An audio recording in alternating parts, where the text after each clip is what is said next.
প্রিয় ষষ্ঠ শ্রেণী ছাত্রছাত্রীরা, আর মাত্র কয়েকদিন পর তোমাদের সেকেন্ড ইউনিট টেস্ট এক্সাম। তাই তোমাদের পরীক্ষায় চূড়ান্ত সফলতা অর্জনের জন্য আজ আলোচনা করব বাংলা সাবজেক্টের অতীব গুরুত্বপূর্ণ একটি কোয়েশ্চেন পেপার নিয়ে।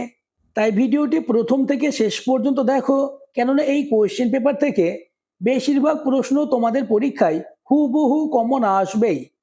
শুরু করছে আজকের আলোচনা। দ্বিতীয় পর্যায়ক্রমিক মূল্যায়ন 2026, ক্লাস 6, বিষয় বাংলা, পূর্ণমান 50, সময় 1 ঘন্টা 45 মিনিট। দাগ নম্বর 1, সঠিক উত্তরটি নির্বাচন করো। যে কোনো 12টি প্রশ্নের উত্তর করতে হবে। প্রথম কোশ্চেন, ফাঁকি গল্পে বর্ণিত গাছটি হলো, উত্তর হবে অপশন খ জাম গাছ। পরের প্রশ্ন, পাখি ছাড়া কবি কোন মানুষের কাছ থেকে চিঠি পেয়েছেন? উত্তর অপশন খ খোকা ভাইয়ের কাছ থেকে। পরের প্রশ্ন, মাটির ঘর তৈরি তথা দেওয়াল চিত্রের ক্ষেত্রে কারা অগ্রসর? উত্তর অপশন ক সাঁওতাল। পরের প্রশ্ন, কোশ্চেন নম্বর 4, ফাঁকি গল্পটি বাংলায় অনুবাদ করেছেন? উত্তর অপশন ক জ্যোতিরিন্দ্র মোহন জোয়ারদার। নেক্সট, পিঁপড়ে কবিতাটি কার লেখা? উত্তর অপশন ক অমিয় চক্রবর্তী। পরের প্রশ্ন, অনুসর্গের প্রচলিত অপর একটি নাম হলো? উত্তর হবে অপশন ক পরসর্গ। নেক্সট, কোশ্চেন নম্বর 7, বিভক্তি প্রধানত? উত্তর হবে অপশন খ 2 প্রকার। পরের প্রশ্ন, দেওয়াল চিত্র সাধারণত এঁকে থাকেন? উত্তর হবে অপশন খ মেয়েরা। পরের প্রশ্ন, কোশ্চেন নম্বর 9, হুড্ডুর দিকে পাড়ি জমিয়েছিলাম? অপশন ক মোটর গাড়িতে, অপশন খ সাইকেলে, অপশন গ ট্রেনে। এই প্রশ্নের উত্তরটি তোমরা আমাকে কমেন্টে জানাবে। আর চ্যানেলে নতুন হয়ে থাকলে চ্যানেলটিকে সাবস্ক্রাইব করে দেবে। তাছাড়া ভিডিওটি তোমার বন্ধুদের মধ্যে শেয়ার করে দেবে। নেক্সট, কোশ্চেন নম্বর 10, ধানের সবচেয়ে প্রিয় বন্ধু? উত্তর হবে অপশন ঘ বৃষ্টি। পরের প্রশ্ন, একটি সংস্কৃত উপসর্গের নাম হলো? উত্তর অপশন ক নীর। নেক্সট, কোশ্চেন নম্বর 12, দিন শব্দের অর্থ? উত্তর হবে দরিদ্র, অর্থাৎ অপশন খ ইজ দ্য কারেক্ট অ্যান্সার। পরের প্রশ্ন, গোপালের বাবা প্রথমে বাগানে কি গাছ লাগাতে চাননি? উত্তর ফুল গাছ। নেক্সট, উপসর্গ হলো সেই সব বর্ণ বা বর্ণচিহ্ন যেগুলি শব্দের ড্যাশ সংযুক্ত হয়ে শব্দটির অর্থকে আংশিক বা পুরোপুরি বদলে দেয়। উত্তর হবে অপশন খ আগে। পরের প্রশ্ন, যে শব্দ দ্বারা জল বেষ্টিত ভূখণ্ড বোঝায় তা হলো? উত্তর অপশন গ দ্বীপ। নেক্সট, কর্ম প্রবর্চনীয় কার অপর একটি পরিচিত নাম? উত্তর অপশন গ অনুসর্গ।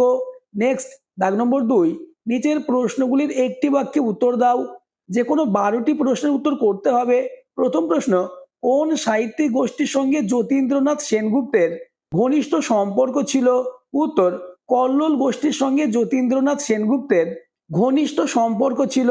পরের প্রশ্ন, শরতের আশীর্বাদ তোমাদের উপর ঝরুক কে এমনটি কামনা করেছিল? উত্তর সূর্য এমনটি কামনা করেছিল। পরের প্রশ্ন, ছোট বাঘেরা বাসা বদলে এখন কোথায় থাকে? বাঘ কবিতা অনুসরণে লেখো। উত্তর ছোট বাঘেরা বাসা বদলে এখন সজনে খোলায় থাকে।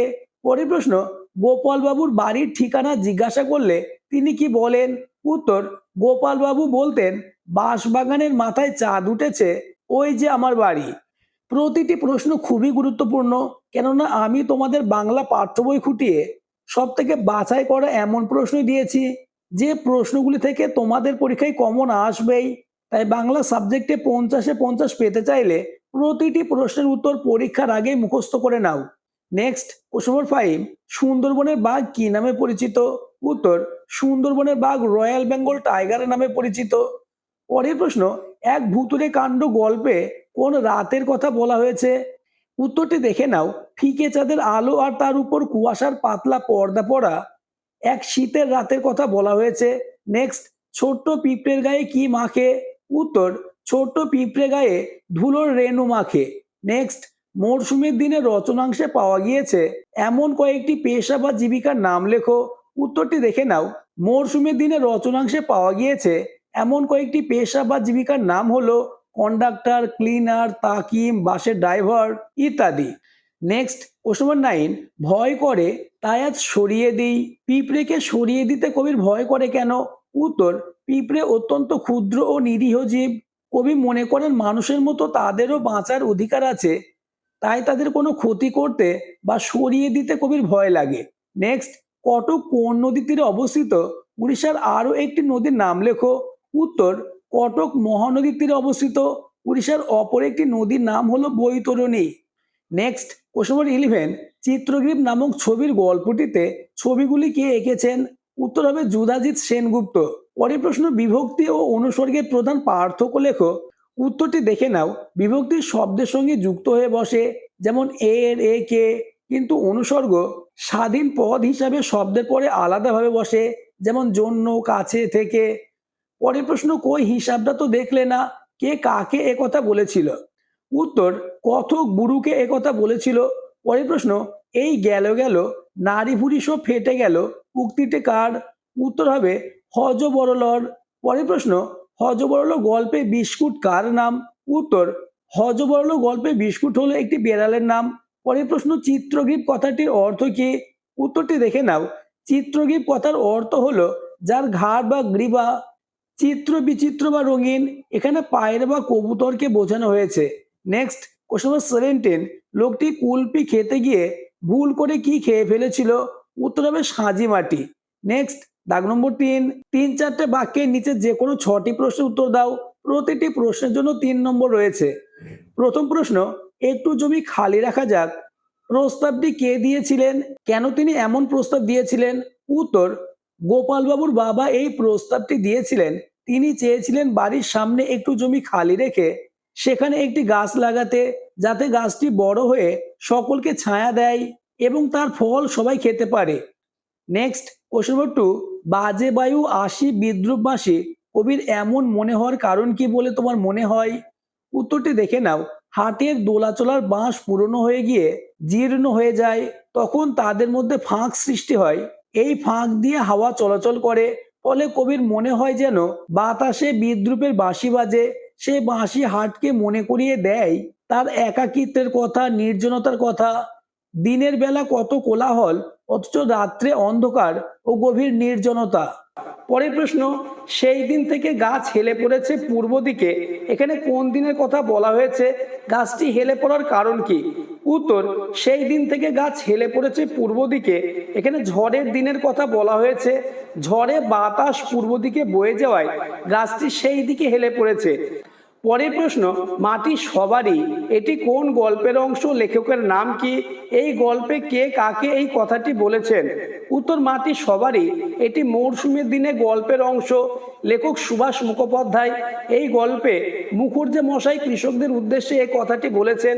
পরের প্রশ্ন, আমার নাম শ্রী ব্যাকরণ সিং, বিএ খাদ্য বিশারদ, এখানে আমি কে, তার এরূপ নামের কারণ কি? উত্তর, আমার নাম শ্রী ব্যাকরণ সিংহ, বিএ খাদ্য বিশারদ, এখানে আমি হলো একটি ছাগল। তার এরূপ নামের কারণ সে নিজের পরিচয় দিয়ে মানুষকে ঠকাতো এবং জ্ঞান বিতরণ করত। নেক্সট কোশ্চেন, এদেশের যত পালা পার্বণ উৎসব আনন্দ সবকিছুরই মূলে রয়েছে চাষবাস। বাংলার উৎসব খাদ্য সংস্কৃতির সঙ্গে চাষবাস কতটা জড়িত বলে তুমি মনে করো? প্রত্যেকটি প্রশ্ন মোস্ট ইম্পর্টেন্ট, তাই প্রত্যেকটি প্রশ্নের উত্তর তোমরা পরীক্ষার আগে মুখস্থ করে নাও। পরের প্রশ্ন, একটু জমি খালি রাখা যাক প্রস্তাবটি কে দিয়েছিলেন? কেন তিনি এমন প্রস্তাব দিয়েছিলেন? উত্তরটি দেখে নাও। পরের প্রশ্ন, সাইকেল ঘাড়ে করে যেতে হলে হয়েছে, লেখকের গন্তব্য কোথায়? সাইকেল ঘাড়ে করে যাওয়ার প্রসঙ্গ এসেছেন কেন? উত্তরটি দেখে নাও। আমি যেভাবে উত্তর লিখিয়ে দিয়েছি এভাবে লিখলেই ফুল মার্কস অর্থাৎ 3-এ 3 পাবে। নেক্সট দাগ নম্বর 4, নিচে যে কোনো দুটি প্রশ্নের উত্তর দাও। প্রথম কোশ্চেন, সমুচ্চারিত শব্দ যুগলের অর্থ লেখো এবং সার্থক বাক্য রচনা করো। উত্তর, দ্বীপ অর্থ হবে জল বেষ্টিত ভূখণ্ড। বাক্য রচনা, দ্বীপে পৌঁছে অনেক নতুন বাড়ি দেখতে পেলাম। নেক্সট দয়দীর্ঘী প, এর অর্থ বাতি, দ্বীপ জ্বালিয়ে ঘর আলো করো। পরের প্রশ্ন, সমুচ্চারিত শব্দ যুগলের অর্থ লেখো এবং বাক্য রচনা করো। প্রথম কোশ্চেন, আ দন্ত সহায়িকা, এর অর্থ আগমন। বাক্য রচনা, শুধু যাওয়া আসা, শুধু স্রোতে ভাষা। পরের প্রশ্ন, আ তালব সহায়িকা, এর অর্থ আকাঙ্ক্ষা। বাক্য রচনা, বড় আশা করে বসে আছে আমি। পরবর্তী প্রশ্নগুলি আলোচনার আগে আবার বলবো, যারা এখনো আমার চ্যানেলটিকে সাবস্ক্রাইব করোনি এখনই চ্যানেলটিকে সাবস্ক্রাইব করে দাও এবং ভিডিওটি তোমার বন্ধুদের মধ্যে শেয়ার করে দাও। নেক্সট কোশ্চেন নম্বর 3, পদ কাকে বলে? উত্তর, বাক্যের অন্তর্গত বিভক্তিযুক্ত ধাতু বা শব্দকে পদ বলে। যেমন আমি ষষ্ঠ শ্রেণীতে পড়ি, এই বাক্যে ব্যবহৃত শব্দগুলি এক একটি পদ। নেক্সট এবং আজকের আলোচনার লাস্ট দাগ নম্বর 5, নিম্নলিখিত যে কোনো একটি বিষয়ের উপর উত্তর দাও। প্রশ্নের মান ৬, দাগ নম্বর ৫.১, যে কোনো একটি বিষয়ে অনুচ্ছেদ রচনা করো, যেমন বাংলার উৎসব এবং বর্ষাকাল। নেক্সট, দাগ নম্বর ৫.২, রাস্তা সংস্কারের আবেদন জানিয়ে অঞ্চল প্রধানের কাছে একটি চিঠি লেখো। আজকের আলোচনা এই পর্যন্ত।